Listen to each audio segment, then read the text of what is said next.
God knows, my son, by what bypaths and indirect crooked ways I met this crown.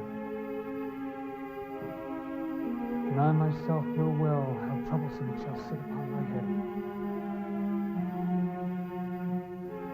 To thee it shall descend with better quiet, better opinion, better confirmation. For all the soil of the achievement shall go with me into the earth.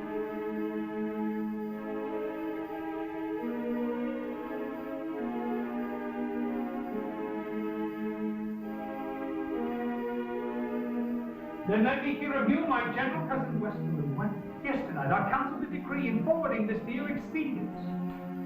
My liege, on Holy Rood Day, the gallant Hotspur there, young Harry Percy and brave Douglas, they have a valiant and approved Scot at Holmdon met.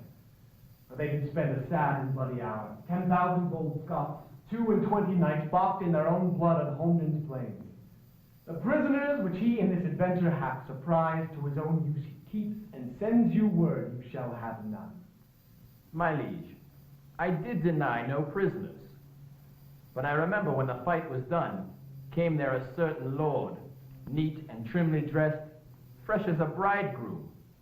With many holiday and lady terms he questioned me. Amongst the rest, demanded all my prisoners in your majesty's behalf. I then, all smarting with my wounds being cold, to be so pestered with a popinjay, out of my grief and my impatience, answered neglectingly, I know not what. And I beseech you, let not his report come current, for an accusation betwixt my love and your high majesty. Why, yet thou dost deny thy prisoners. But with proviso and exception, that we at our own charge shall ransom straight thy brother-in-law, the foolish Mortimer. Yesternight there came a post from Wales, loaded with heavy news, whose worst was that the noble Mortimer, leading the men of Herefordshire to fight against the irregular and wild Glendower, was by the rude hands of that Welshman taken, 1,000 of his people butchered. Shall our coffers then be empty to redeem a traitor home? No. On the barren mountains let him starve. Henceforth let me not hear you speak of Mortimer. Send me your prisoners with the speediest means, or you shall hear in such a kind from me as will displease you. Our house, my sovereign liege, little deserves the scourge of greatness to be used on it.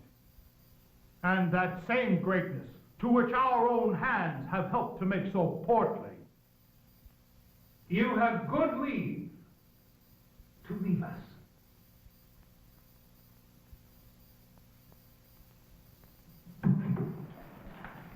When we have use of your counsel, we shall send for you.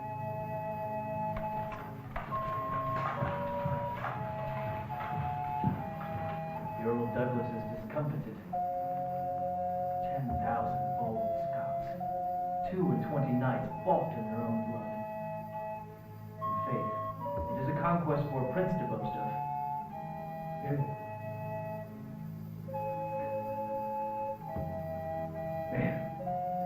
That makes me sad. It makes me sin and envy that my Lord Percy should be the father to a son who is the theme of honor's tongue.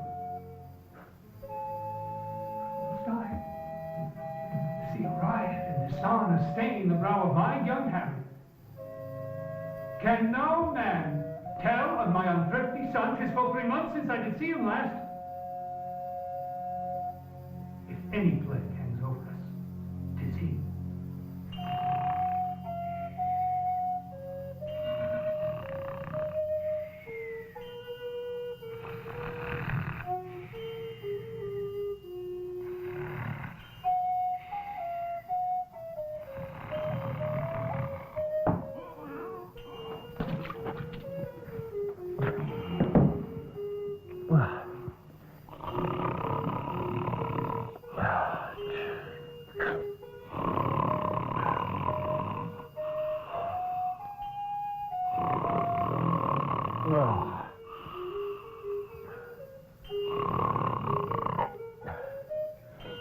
Oh.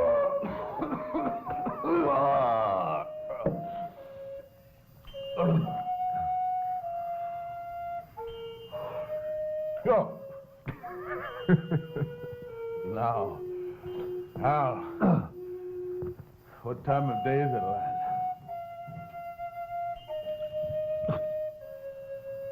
What the devil hast thou to do with the time of the day? Unless ours were cups of sack, I see no reason why thou shouldst be so superfluous as to demand the time of the day. Well, indeed, you come near me now, Hal, for we that take purses go by the moon and the 7 stars.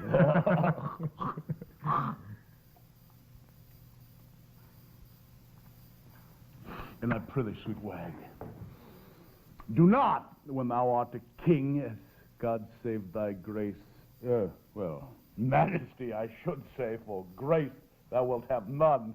What, none? No, by my troth. Mirror then, sweet wag, do not, when thou art a king, hang a thief.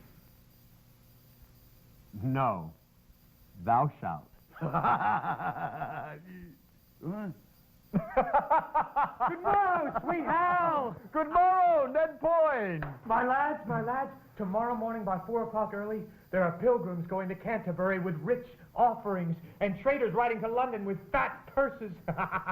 We may do it as secure as sleep. If you go, I will stuff your purses full of crowns. Hal, wilt thou make one? Who, I, Rob? I a thief? Not I, by my faith. Oh, there's neither honesty, manhood, nor good fellowship in thee, and thou camest not of the blood royal, if thou darest not stand for 10 shillings. Sir John, I prithee, leave the prince and me alone. I will lay him down such reasons for this adventure that he shall go. Well, God grant thee the spirit of persuasion, and him the ears of profiting.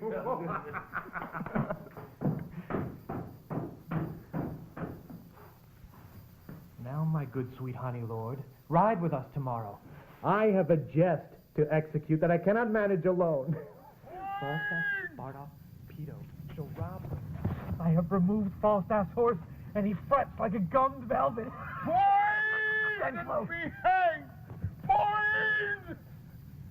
Boys! Peace, you fat-kidney rascal! What a brawling dost thou keep? Where's Poins, Hal? He's walked up ahead. I'll go seek him. I'm accused of robbing that thief's company. Oh, if I travel but 4 foot by this square further afoot, I shall break my wind. A plague upon you all! Give me my horse! Give me my horseshoe rope and be hanged! Peace, you fat tots! Lie down. Lay thine ear close to the ground and list if thou canst hear the tread of travelers. Have you any levers to lift me up again, being down? Casey! Casey! On with your visors.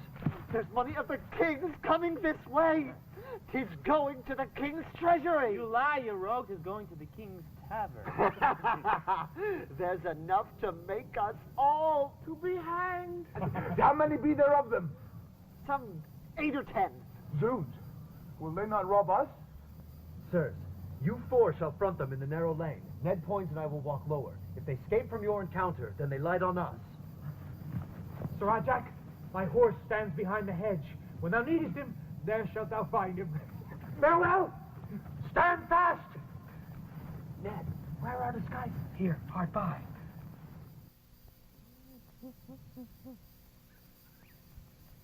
Now, my masters, every man to his business.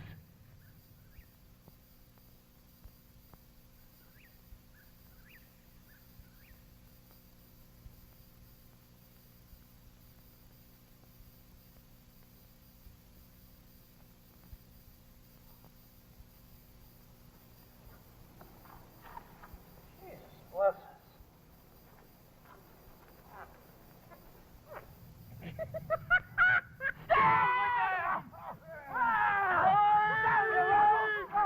Down with them!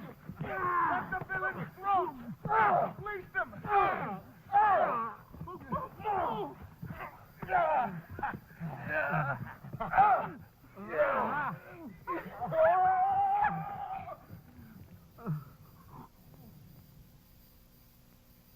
Stand close. I hear them coming.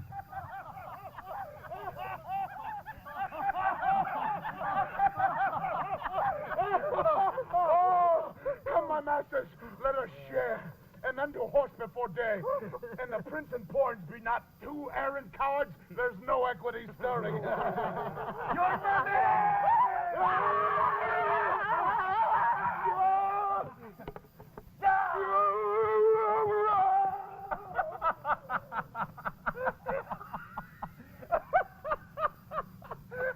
Falstaff sweats to death, and Lars the leader that walks along. Were it not for laughing, I should pity him. How the fat rogue roared!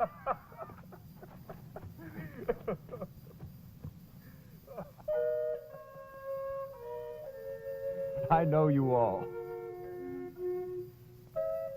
and will a while uphold the unyoked humor of your idleness.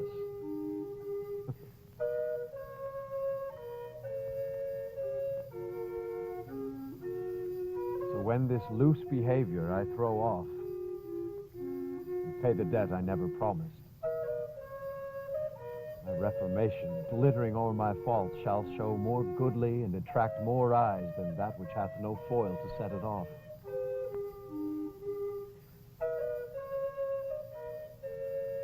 I'll so offend to make offense a skill, redeeming time when men think least I will.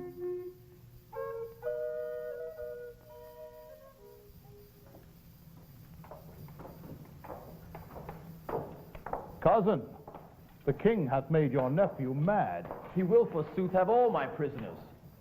And when I urged the ransom once again of my wife's brother, then his cheek looked pale, trembling even at the name of Mortimer.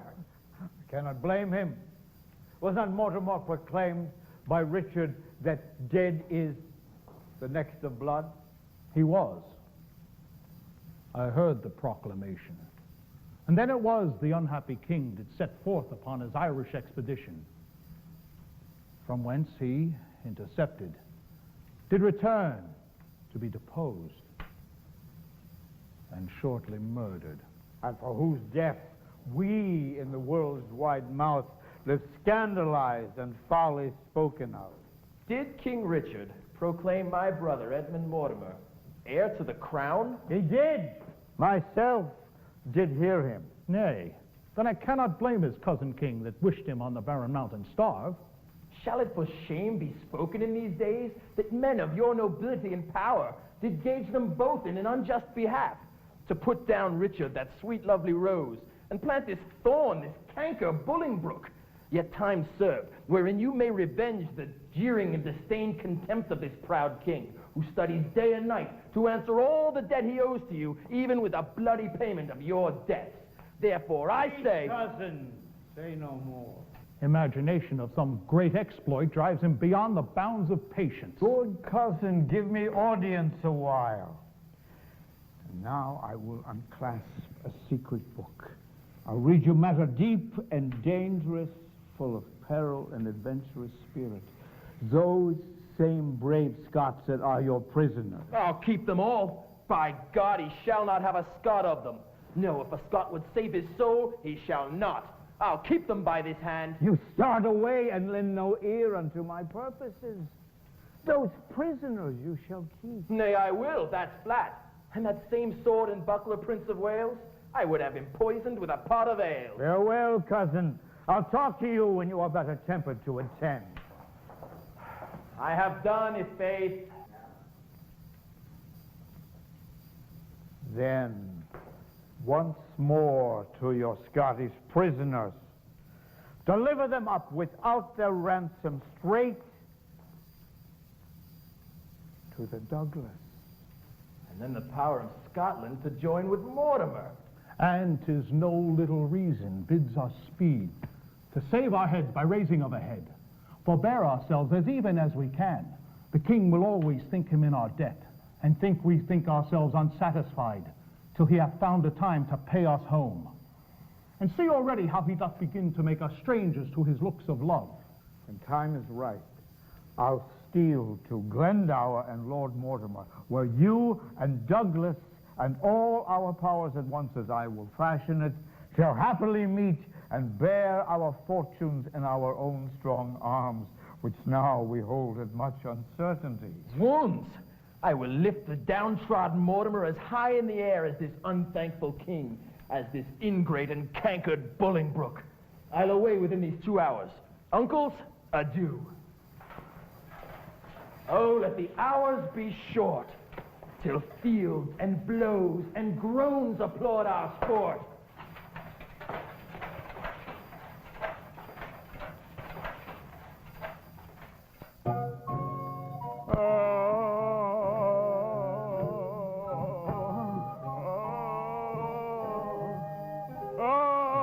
Welcome, Jack. Where hast thou been? A plague of all cowards, say I, and a vengeance too. Give me a cup of sack, boy. Marry not men.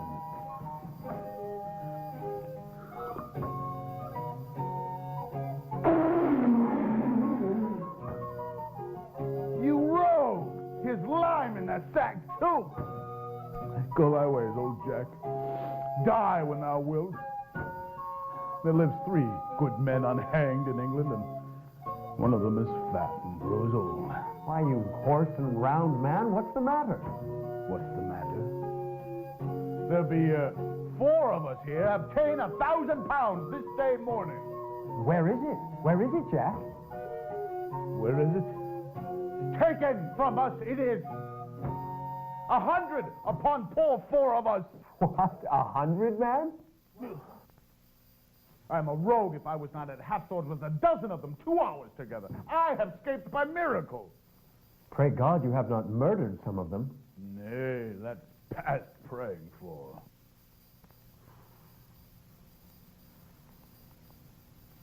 Why, thou knowest my old ward. Here I lay. Thus I bore my point. And 4 rogues in buckram came all affront and merely thrust at me. But I made me no more ado, but took all their 7 points in my target. That's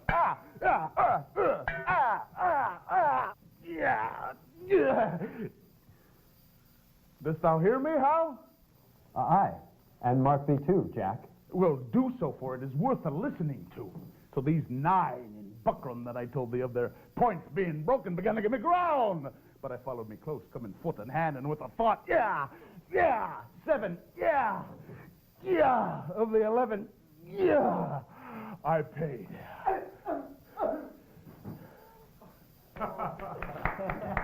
Oh, monstrous. 11 buckram men grown out of 4. But, as the devil would have it, 5 misbegotten knaves in Kendall Green came at my rear, and let drive at me, for Hal, it was so dark thou couldst not see thy hand. These lies are like their father that begets them, gross as a mountain, open, palpable. Why, thou whoreson of seen greasy tallow catch? What, art thou mad? Art thou mad? Is not the truth the truth? Why, how couldst thou know these men in Kendall Green when it was so dark thou couldst not see thy hand? Come, tell us your reason. What sayest thou to this? Blood, you starveling, you bull's pizzle. We too saw you 4 set on 2, and were masters of their wealth. Then did we too set on you 4, and with a word outfaced you from your prize, and have it.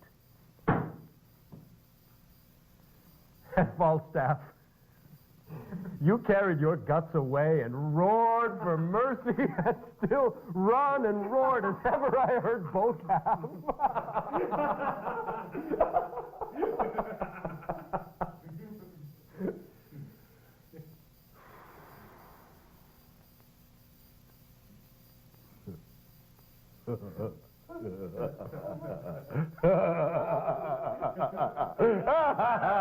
Oh, by the Lord, I knew ye. No, as well as he that made ye. Hear you, my masters. Was it for me to kill the heir apparent? Should I turn upon the true prince? Why, thou knowest I'm as valiant as Hercules. But beware instinct. The lion will not harm the true prince. Instinct is a great matter. I was a coward now, on instinct. But by the Lord, lads, I'm glad you have the money. Why, how now, my lady, the hostess? What sayest thou to me? Marry, my lord, there is a nobleman of court at door would speak with you. He says he comes from your father. Shall I give him his answer? Prithee do, Jack. Faith, and I'll send him packing.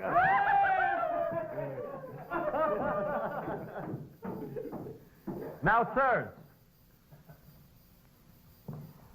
by Our Lady, you fought fair. So did you, Bardolph. So did you, Pistol. You are lions, too. You ran away upon instinct. You would not touch the true prince. No, fie. Faith, I ran when I saw others run.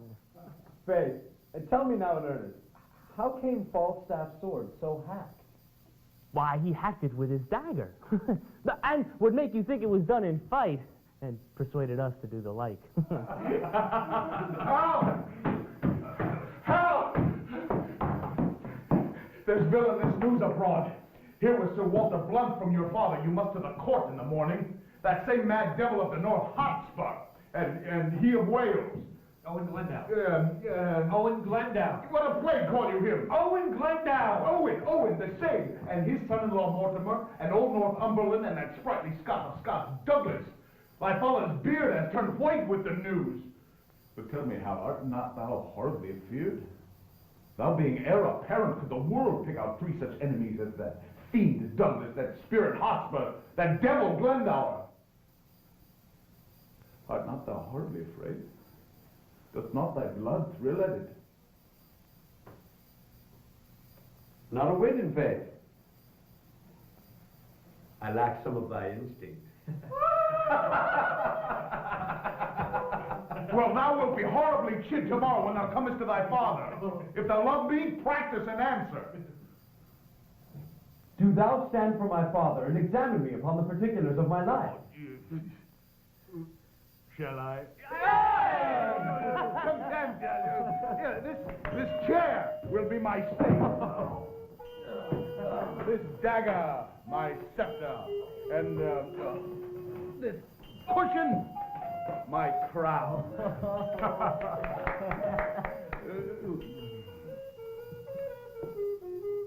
Well, here is my leg. And here is my speech. Stand aside, nobility. Harry! Not only do I marvel at where thou spendest thy time, but also how thou art accompanied. Why, being son to me, art thou so pointed at? Shall the son of England prove a thief and take purses? A question to be asked. And yet, there is a virtuous man whom I've often noticed in thy company, but I know not his name. What manner of man is it like, your majesty? Oh, a goodly, portly man, and a corpulent, and as I think his age, some 50. By Our Lady, inclining to 80. And now I remember me. His name is Falstaff. If that man should be lewdly given, he deceiveth me, for, Harry, I see virtue in his looks. Him keep with, the rest banish. Dost thou speak like a king? Do thou stand for me, and I'll play my father! Depose me! No.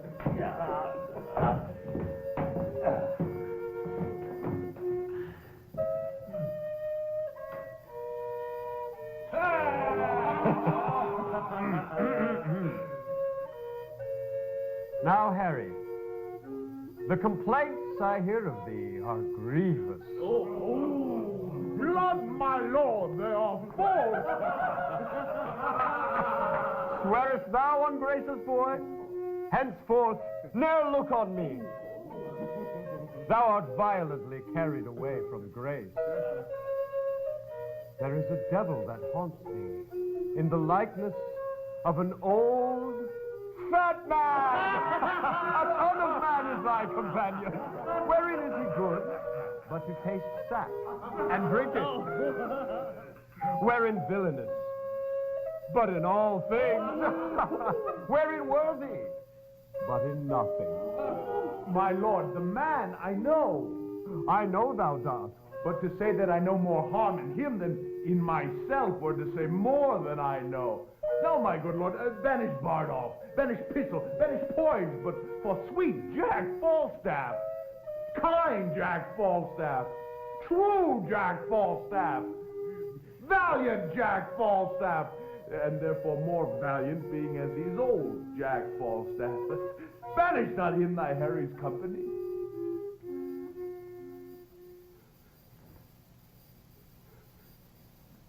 Banish not him thy Harry's company. Banish plump Jack and banish all the world. I do. I will.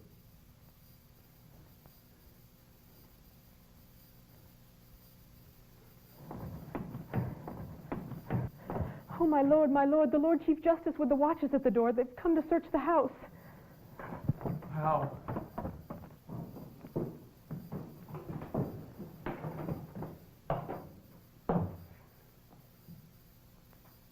Go, hide thee behind the Arabs.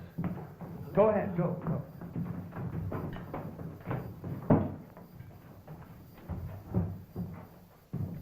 Now, my lord, for a true face and a good conscience.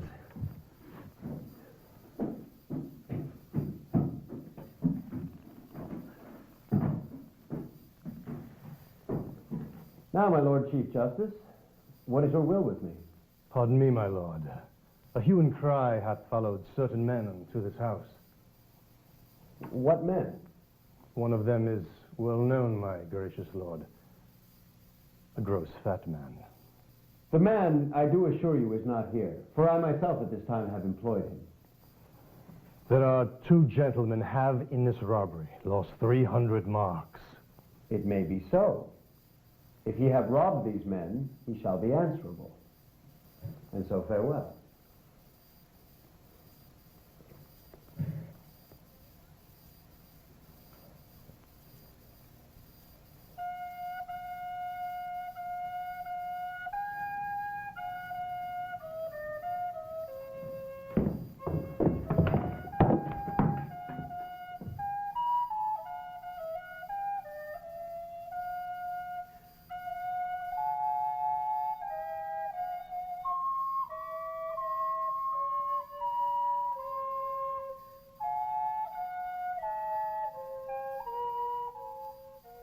England, from Trent and Severn hitherto, by south and east is to my part assigned.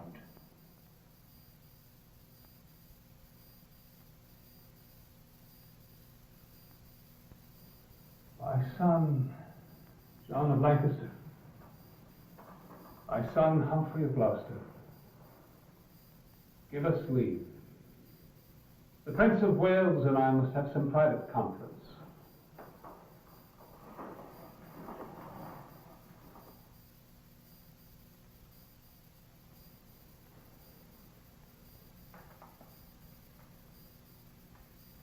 I know not whether God will have it so.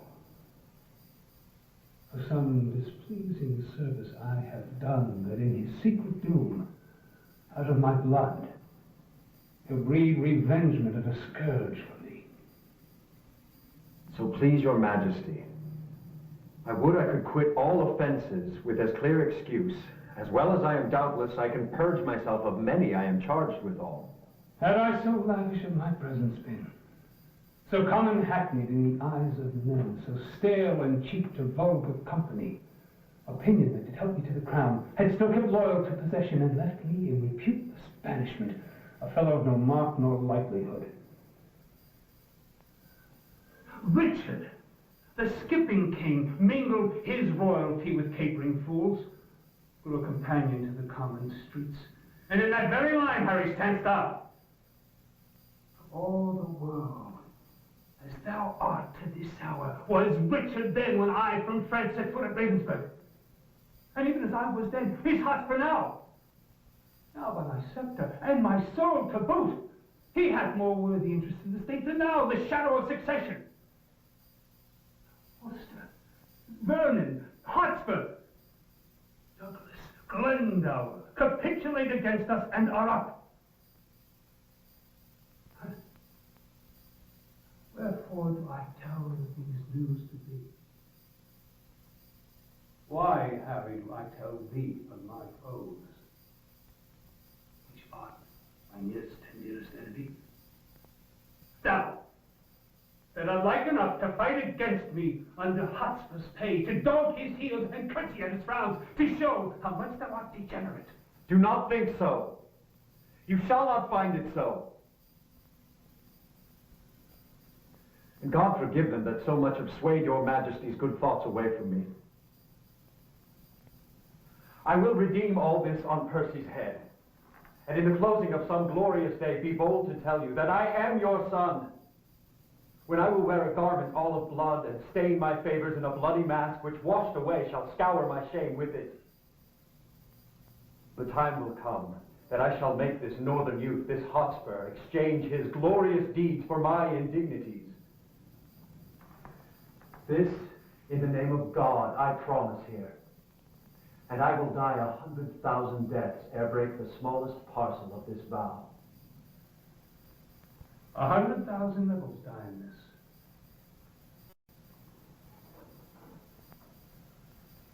Thou shalt have charge and sovereign trust herein. And I would not you look so full of speed. Douglas and the English rebels met the 11th of this month at Shrewsbury. A mighty and a fearful head they are, if promises be kept on every hand. The Earl of Westmoreland, with my son John of Lancaster, sets forth today. For this advertisement is 5 days old. On Wednesday next, Harry, you shall set forward. On Thursday we ourselves will march. Some 12 days hence, our general forces at Bridgenorth shall meet. Our hands are full of business. That's the way. Advantage feeds him fat, while men delay.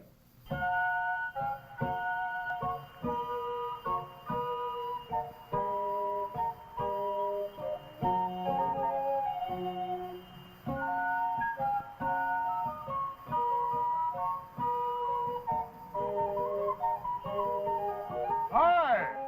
This is hot weather, gentlemen. Where's the roll? Where's the roll? Where's the roll? Let me see. Let me see.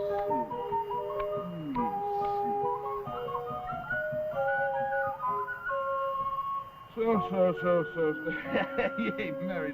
Simon Shadow. Hey, Mary, let me have him to sit under. He's like to be a cold soldier. Where's Shadow? Here, sir. Shadow. Whose son art thou?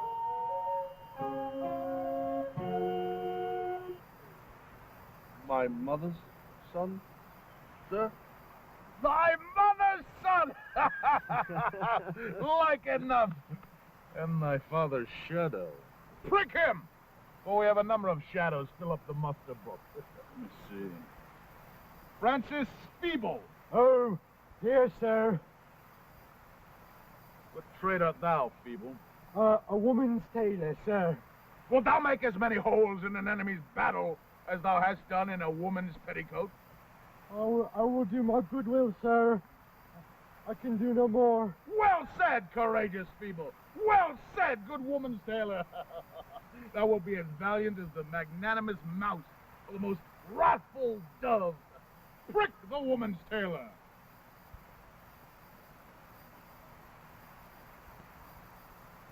Peter Polecap of the Green. Oh, no. Good, my lord, Captain. What, dost thou roar before thou art pricked?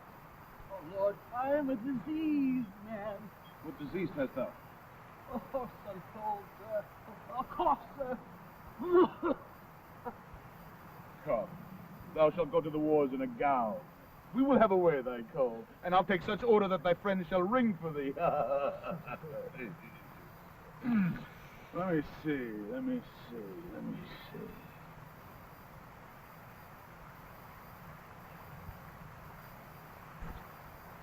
These fellows will do well. I thank you, gentlemen. Farewell. I must a dozen miles tonight. There's not a shirt and a half in all my company, and the half-shirt is but 2 napkins tacked together, thrown over the shoulder like a herald's coat without sleeves. But that's all one. They'll find linen enough on every hedge. Bardolph, give the soldiers coats.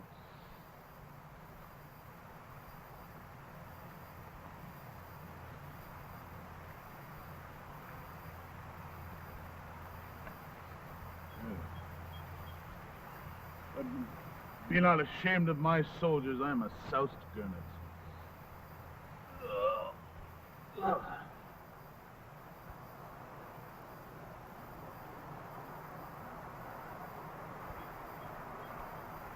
How now, blown Jack? What? How? How now, mad wag? What the devil dost thou in Warwickshire? Oh, my good lord of Westmoreland, I cry your mercy. I thought your honor had already been at Shrewsbury. Hey, Sir Jack. More than time I was there. And you too. The king, I can tell you, looks for us all. We must away all night.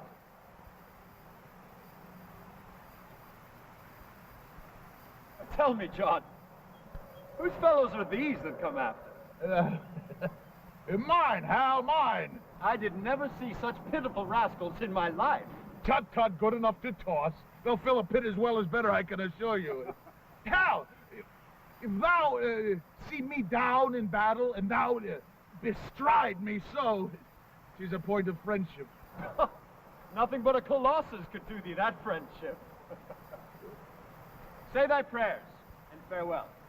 I would 'twere bedtime, Hal, and all well. Why? Thou owest God a death. 'Tis not due yet. Why, I'd be loath to pay him before his day. Well, 'tis no matter. Honor pricks me on. What is honor? A word. What isn't that word? Honor. Here. Who hath it? He that died a Wednesday. Doth he feel it? No. Doth he hear it? No. 'Tis insensible then? Yea, to the living. Therefore, I'll none of it. Well said, my noble Douglas. By God, I cannot flatter. I defy the tongues of soothers. But a braver place in my heart's love hath no man than yourself. What letters hast thou there? These letters come from your father. Letters from him? Why comes he not himself? He cannot come, my lord. He is grievous sick. Swoons! How has he the leisure to be sick in such a jostling time? Who leads his power? Under whose government come they along? His letters bear his mind, not I, my lord. I prithee, tell me, doth he keep his bed? He did, my lord. 4 days ere I set forth. He writes me here that inward sickness stays him, yet doth he give us bold advertisement that with our small conjunction we should on to see how fortune is disposed to us. It will be thought by some that know not why he is away, that wisdom, loyalty, or mere dislike of our proceedings kept the Earl from hence. This absence of your father's draws a curtain that shows the ignorant a kind of fear before not dreamt of. You strain too far. I rather of his absence make this use. It lends a luster, and more great opinion, a larger dare to our great enterprise. There's not such a word spoke of in Scotland as this term of fear. My cousin Vernon, welcome by my soul. Pray God my news be worth a welcome. The Earl of Westmoreland, 7,000 strong, is marching hitherwards. With him, Prince John. No harm. What more? And further, I have learned the king himself in person is set forth, or hitherwards intended speedily, with strong and mighty preparation. He shall be welcome too. Where is his son, the nimble-footed madcap Prince of Wales, that daft the world aside and bid it pass? All furnished, all in arms.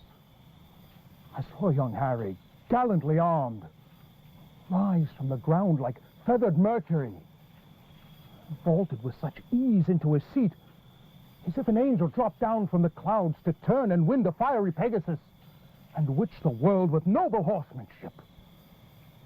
That is the worst tidings that I hear of yet.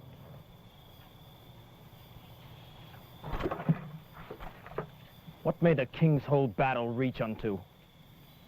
20,000. 30 let it be. They come like sacrifices in their trim. And to the fire-eyed maid of smoky war, all hot and bleeding, will we offer them.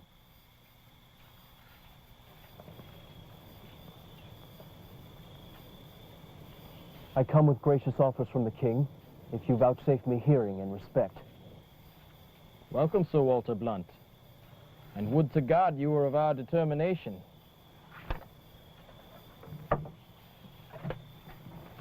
Some of us love you well, and even those some envy your great deservings and good name, because you are not of our quality, but stand against us like an enemy.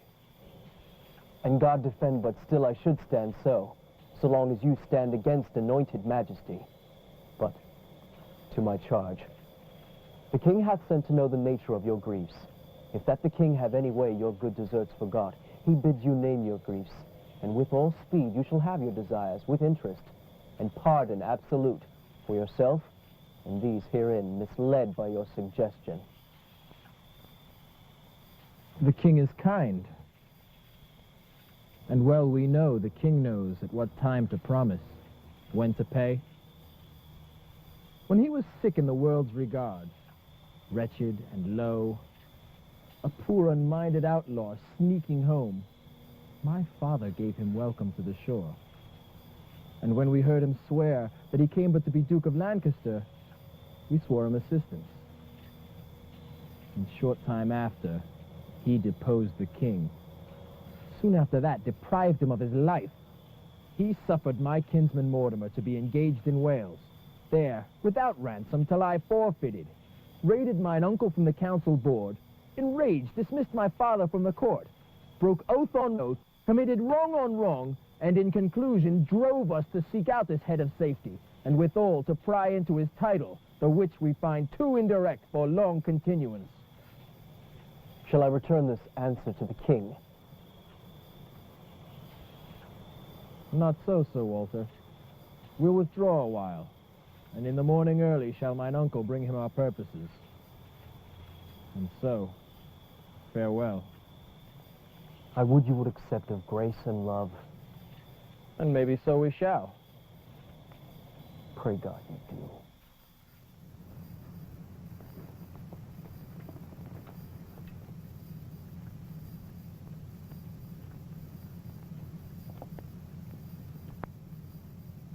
Now, my Lord of Worcester, 'tis not well that you and I should meet upon such terms as now we meet. You have deceived our trust, and made us doff our easy robes of peace to crush old limbs in ungentle steel. This is not well, my lord, this is not well. Hear me, my liege. For mine own part, I could be well content to entertain the lag end of my life with quiet hours. But I do protest, I have not sought the day of this dislife. It pleased your majesty to turn your looks of favor for myself and all our house. We were enforced for safety's sake to fly out of your sight and raise this present head.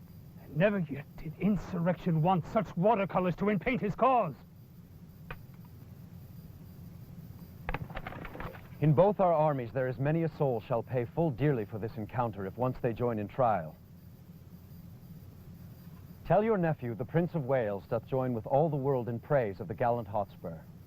I do not think a braver gentleman, more daring or more bold, is now alive to grace this latter age with noble deeds. For my part, I may speak it to my shame, I have a truant been to chivalry. So I hear he doth account me too. Yet this, before my father's majesty, I am content that he shall take the odds of his great name and estimation, and will, to save the blood on either side, try fortune with him in a single fight. And Prince of Wales, so dare we venture thee, albeit considerations infinite do make against it. No. Good Worcester, no. We love our people well, even those we love that are misled upon your nephew's part. And if they take the offer of our grace, both he and they and you, yea, every man will be my friend again, and I'll be his. So tell your nephew, and bring me word what he will do.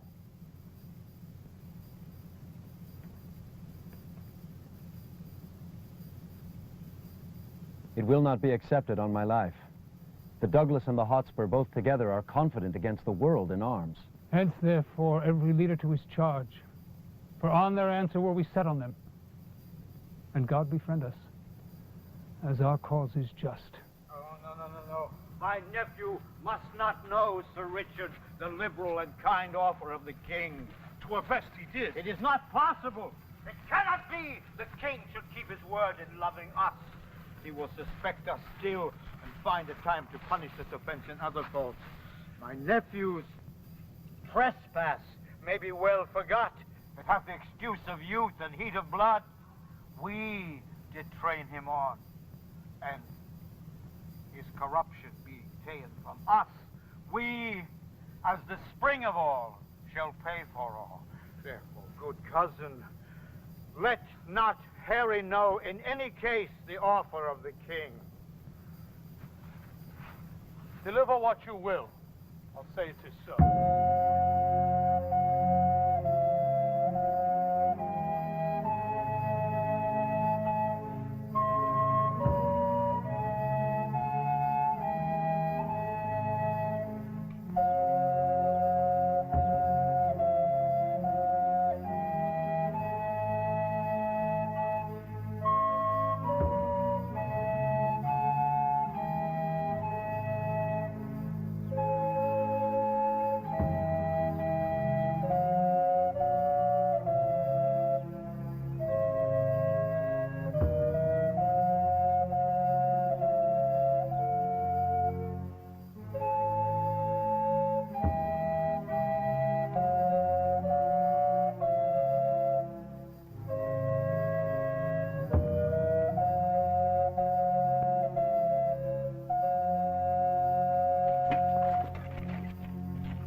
Here draw I a sword, whose temper I intend to stain with the best blood that I can meet withal in the adventure of this perilous day. Now, Esperance, Percy, and Cesar!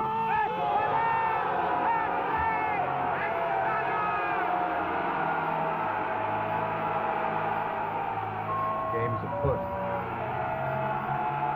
Mind your face.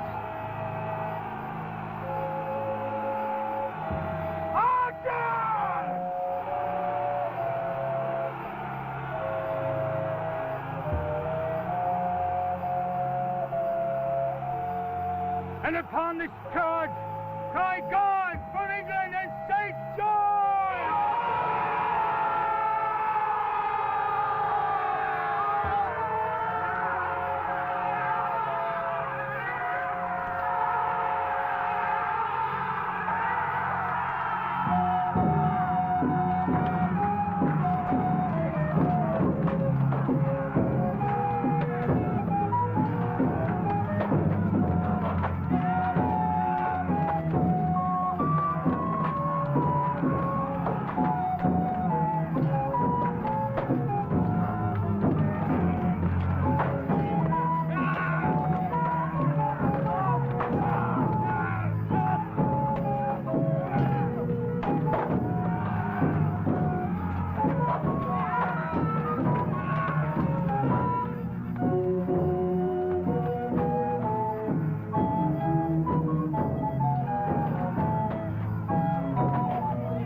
freely, my lord. How fares your grace? Thou hast redeemed thy lost opinion in this fair rescue. Thou hast fought for me. God, they did me too much injury that ever said I hearkened for your death.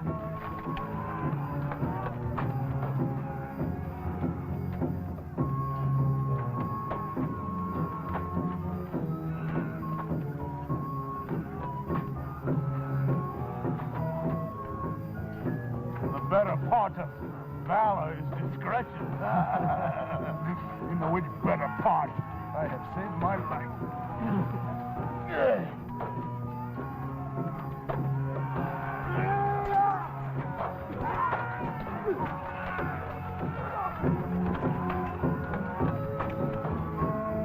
If I mistake not, thou art Harry Monmouth.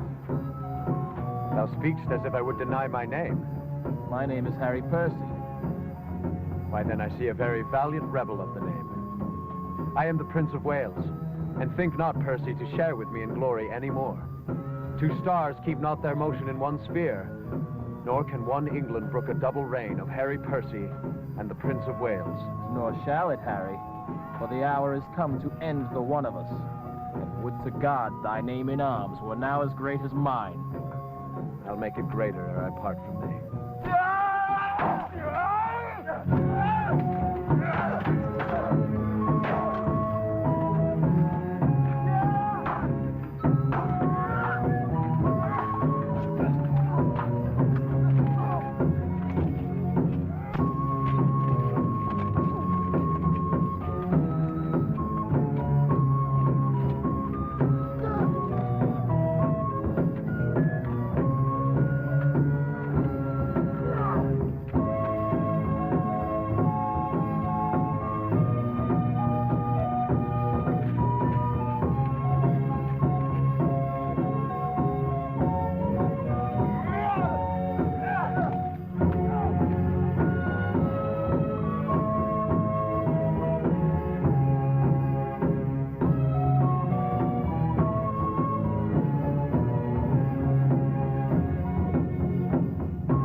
Fare thee well, great heart. Ill-weaved ambition, how much art thou shrunk? When that this body did contain a spirit, a kingdom for it was too small a bound. Now 2 paces of the vilest earth is room enough.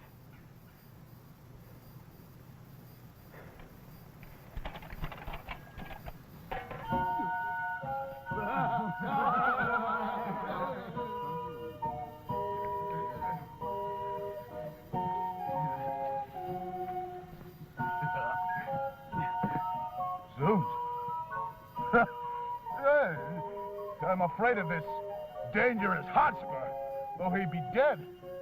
How if he should counterfeit too and rise? By my faith, I'm afraid he would prove the better counterfeit. Therefore, I'll make him sure.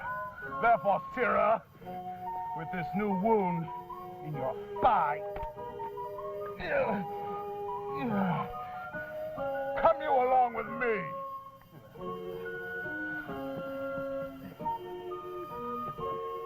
There's Percy. If your father will do me any honor, so. If not, let him kill the next Percy himself. I look to be either Earl or Duke, I can assure you. I grant you I was down and out of breath, and so was he. But we rose, both at an instant, fought a long hour by Shrewsbury clock. If I may be believed, so. If not, let them that should reward valor bear the sin upon their own head.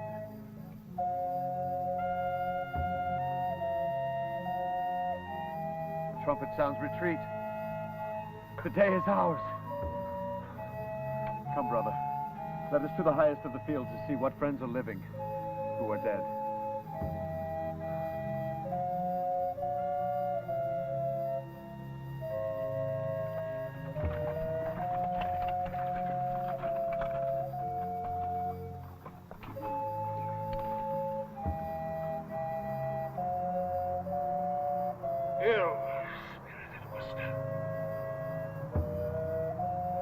Upon our party slain today. Noble Earl. Many a creature else had been alive this hour, if like a Christian, thou hadst truly borne betwixt our armies true intelligence. What I have done, my safety urged me to, and I embrace this fortune patiently, since not to be avoided, it falls on me. Bear Worcester to the death.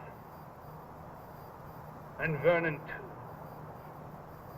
Other offenders we will pause upon.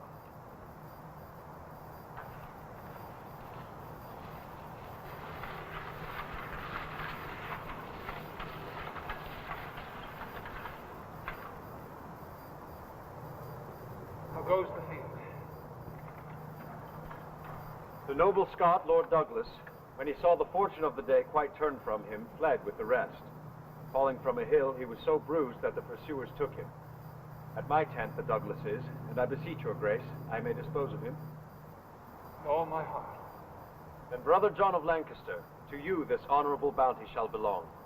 Go to the Douglas and deliver him up to his pleasure, ransomless and free. His valors shown upon our crests today have taught us how to cherish such high deeds, even in the bosom of our adversaries. I thank your grace for this high courtesy, which I shall give away immediately. Then this remains. That you, my cousin Westmoreland, will towards Wales to fight with Glendower and Lord Mortimer. Son Harry, rebellion in this land shall lose its sway, needing the check of such another day. And since this business so fair is done, let us not leave to all our own we want.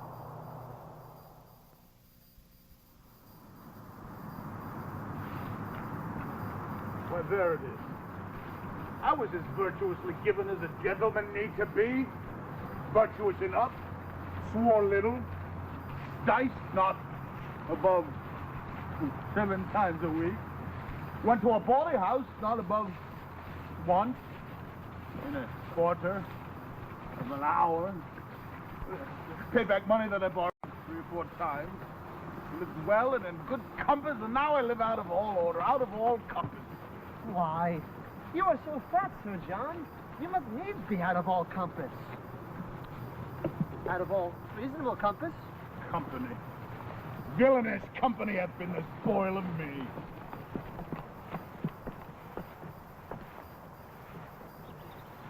Before God, I am exceeding weary. Has it come to that? I thought weariness durst not have attached one of so high blood.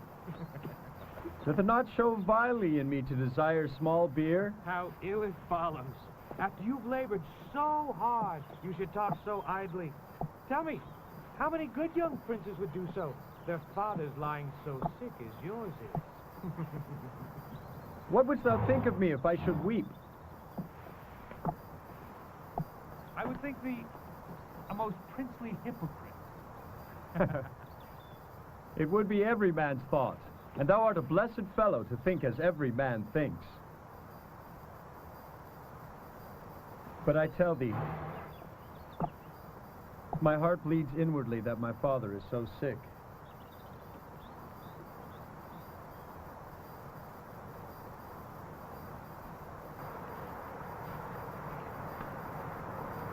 Cousin!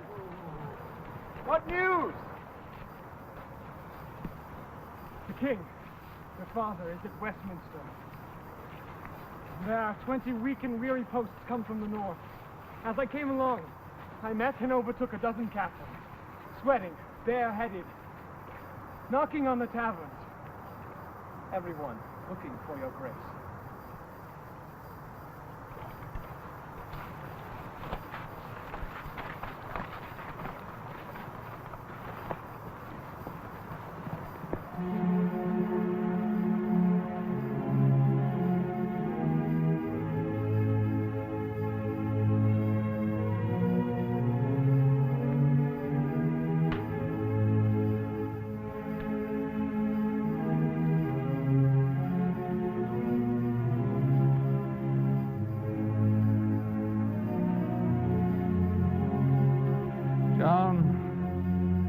of Lancaster. Where's the prince, your brother? I think he's gone to hunt, my lord, at Windsor. And how accompanied? I do not know, my lord. Is not his brother Humphrey of Gloucester with him? No, my good lord. He is in presence here. What would my lord and father? How chance thou art not in Windsor with the prince, thy brother? He is not there today. He dines in London. And how accompanied? Canst thou tell that? With Sir John Falstaff and other his continual followers. Oh, the blood weeps from my heart when I do shape in forms imaginary the unwieldy days and rotten times you shall look upon when I am sleeping with my ancestors. My gracious lord, you look beyond him quite. The prince will, in the perfectness of time, cast off his followers and their memory. Who's here? Westmoreland. Health to my sovereign, and new happiness added to that I am to deliver. The Earl Northumberland, with the great power of English and of Scots, is by the Sheriff of Yorkshire overthrown. There is not now a rebel sword unsheathed, but peace puts forth her olive everywhere. I should rejoice now at this news. And now my sight fails, and my brain is giddy. Oh, comfort your majesty. Oh, my royal father. Set me the crown upon my pillow here.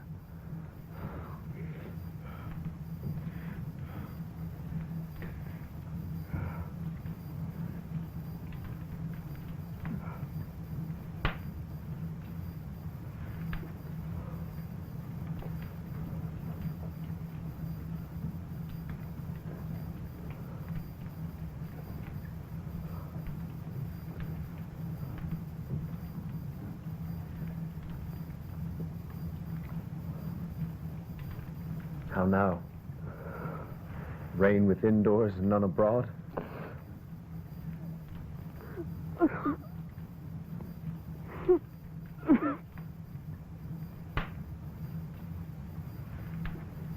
How doth the king? Exceeding ill.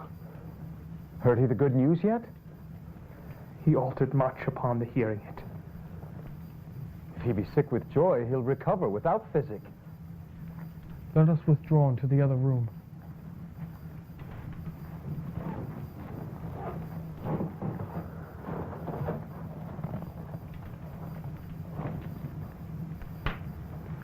Will it please your grace to come along with us? No, I will sit here and watch by the king.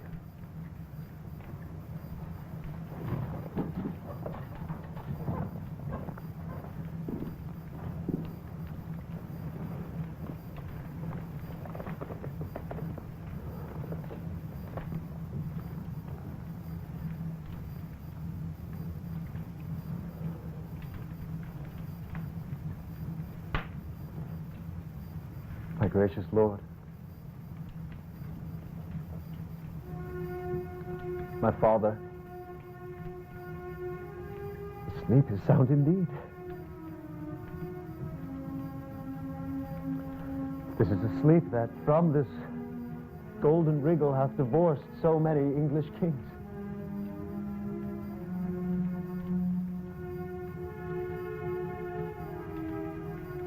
Thy due for me is tears and heavy sorrows of the blood, which nature, love, and filial tenderness shall, oh dear Father, pay thee plenteously.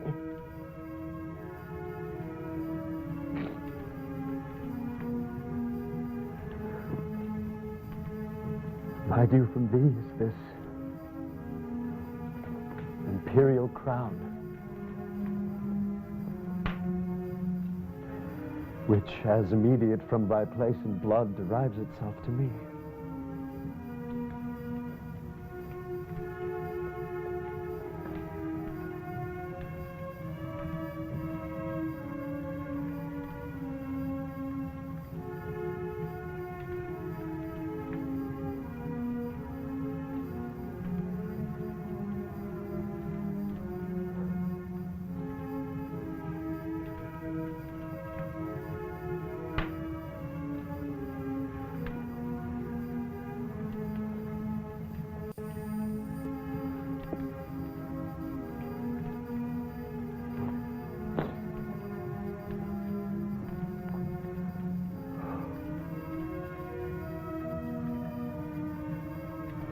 it sits,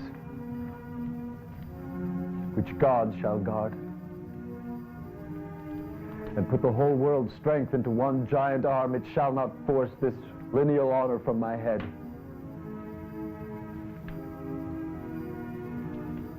This from thee will I to mine leave, as 'tis left to me.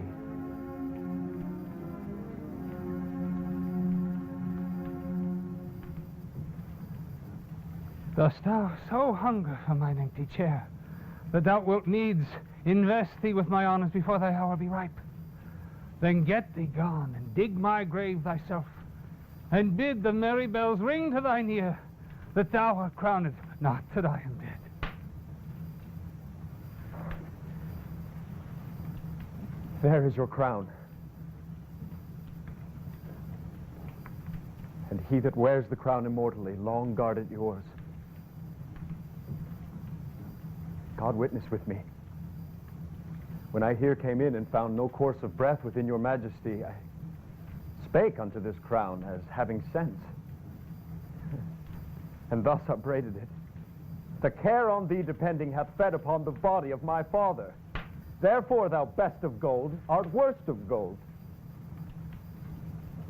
Thus, my royal liege, accusing it, I put it on my head to try with it, as with an enemy who had before my face murdered my father. But if it did infect my blood with joy, or swell my thoughts to any strain of pride, let God forever keep it from my head, and make me as the poorest vassal is, that doth with awe and terror kneel to it. Oh, my son,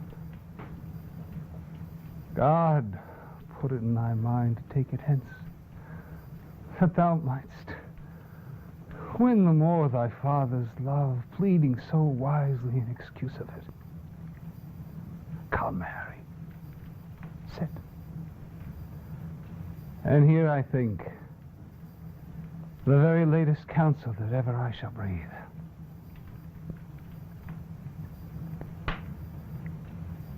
Lo, thou standst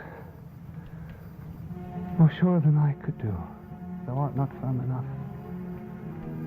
For griefs are green, and all thy friends, which thou must make thy friends, have but their stings and teeth newly ta'en out, by whose fell working I was first advanced, and by whose power I well might venture a fear to be displaced again. Therefore, my Harry, be it thy course to busy giddy minds with foreign quarrels. That action hence borne out, lay waste the memory of the former days.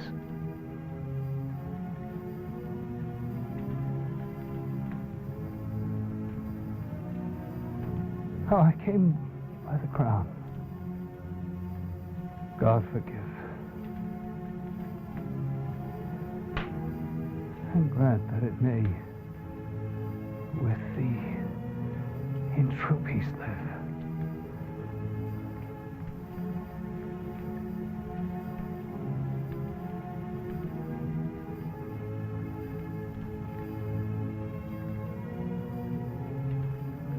My gracious liege, you won it, wore it, kept it, gave it me. Then plain and right must my possession be, which I with more than with a common pain 'gainst all the world will rightfully maintain.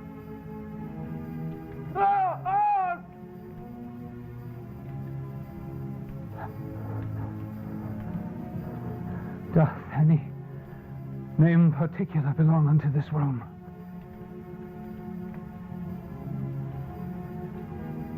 "'Tis called Jerusalem, my noble lord." Lord be to God. Even here my life must end. It hath been prophesied to me many years that I should not die but in Jerusalem, which vainly I supposed the Holy Land.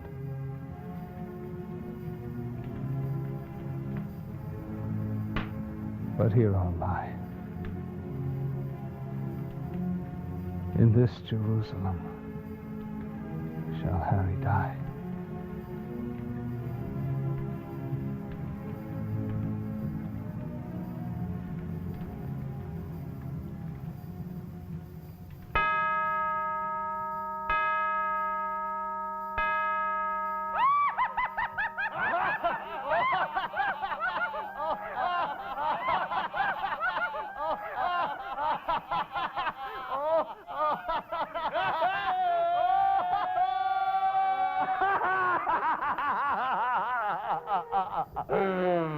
Oh, for God, thou hast here a goodly dwelling and a rich. By the mass, I have drunk too much fat. Everyone.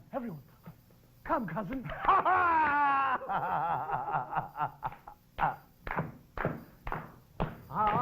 Sirrah, quoth he, we shall do nothing but eat and drink, good cheer, and praise God for the merry year, when flesh is cheap and females dear, and lusty lads roam here and there so merrily, and ever along so merrily. And ever along so merrily. There's a merry heart. I'll give thee a health for that. Yeah, none. Health and long life to you, Master Bardolph.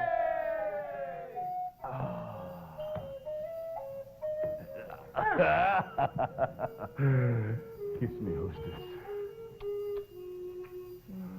Oh, thou dost give me flattering buses. Oh, by my troth, I kiss thee with the most constant heart. Oh, I am old. Oh, I love thee better than I love e'er a scurvy young boy. Come, it grows late. Let's to bed. Oh, thou'll forget me when I'm gone. Oh, thou set me a-weeping, and thou sayest so. Look who's here. Oh! Saturn and Venus in conjunction. What says your almanac to that?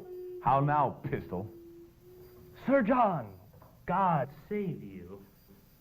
What wind blew you hither, pistol? Sweet knight, thou art now one of the greatest men in this realm, and helter-skelter have I rode to thee to bring the glad tidings, and lucky joys do I bring, and golden times, and happy news of price. Give me pardon, sir. If, sir, you come with news from the court, I take it there's but two ways, either to utter them or conceal them. I am, sir, under the king in some authority. Under which king, Basonian? Speak or die. Under King Harry. Harry the Fourth or Fifth? Harry the Fourth. Sir John, thy tender lambkin now is the king. Harry the Fifth's the man. I speak the truth. What? Is the old king dead? As an ale indoor.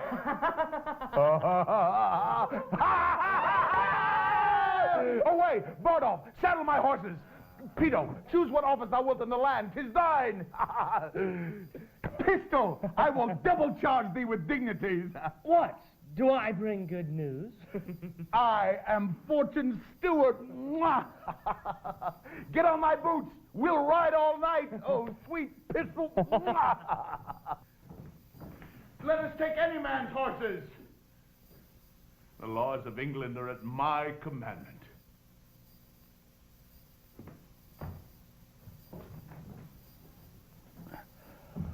Oh, I know the young king is sick for me. Where is the life that late I led, they say? Why, here it is.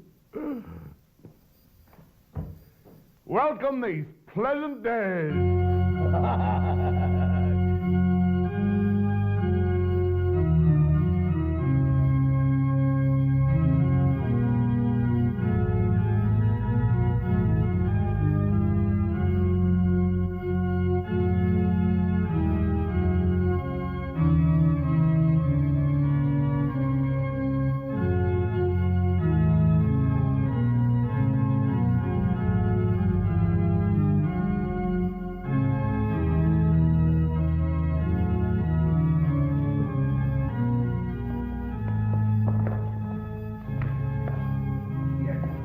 Yes, stand by me, Master Bardolph.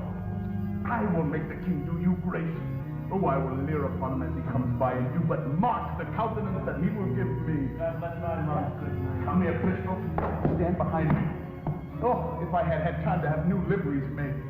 But 'tis no matter, this poor shows up better. This doth infer the zeal I had to see him. But that's so. It shows my earnestness of affection, my devotion, as it were, to ride day and night, not to deliberate, not to remember, not to have patience to ship me. It is most certain. But to stay with travel, sweating with desire to see him, as if nothing else mattered, putting all affairs in oblivion, that nothing in the world else mattered but to see him.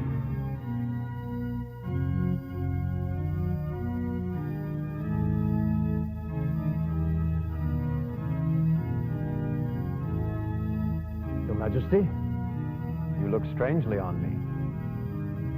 You are, I think, assured I love you not. I am assured, if I be measured rightly, your Majesty hath no just cause to hate me. How might a prince of my great hopes forget so great indignities you laid upon me? What? Rate, rebuke, and roughly send to prison the immediate heir of England? Your Majesty, please to forget my place. The majesty and power of law and justice, the image of the king whom I presented. If the deed were ill, be you contented wearing now the garland, to have a son who sets your decrees at naught? And then imagine me taking your part, and in your power, soft silencing your son.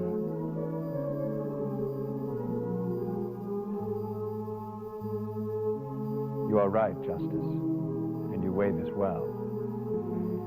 Therefore still bear the balance and the sword. And I do wish your honors may increase, till you do live to see a son of mine offend you, and obey you as I did.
Chief Justice, speak to that vain man. Have you your wits? Know what as you speak? My boy, my HAL, I speak to thee, my heart.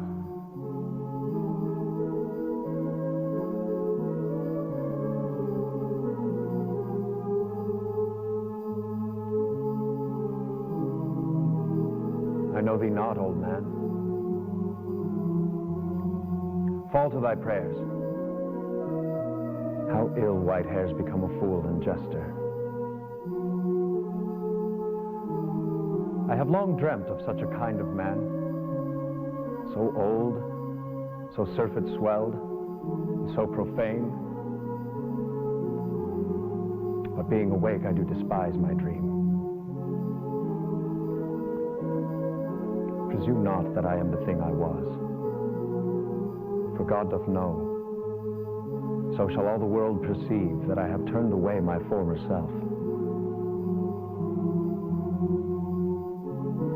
So will I those that kept me company.